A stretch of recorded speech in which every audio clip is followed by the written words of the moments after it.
День начался как обычно. Я после работы вернулся домой, поел, попил. Только меня смутила на стекле, который был установлен на прошлой неделе. Осталась отметина от следа. Я подумал, это птица или кошка, собака, жил в сельской местности, поэтому не придал этого большого значения.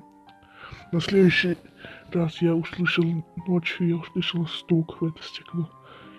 Я пошел проверить, возможно, это соседи или что-то типа подобное, или какая-то птица, никого не оказалось. И на следующий день произошло то же самое, только в стекле я увидел нечто страшное. У него не было ни лица, ни глаз, это было... Я резко отвернулся и побежал в уши в кровать, выключил везде свет, и эта тварь пропала. Я взвесил все окна, установил туда решетки. Но этот тварь стучит в стекло. Я не знаю, мне хочется вернуться, посмотреть на эту тварь. Но я не хочу. Следующей ночью я постараюсь посмотреть на эту тварь, постараюсь понять, что это. Я приглашу к себе друзей.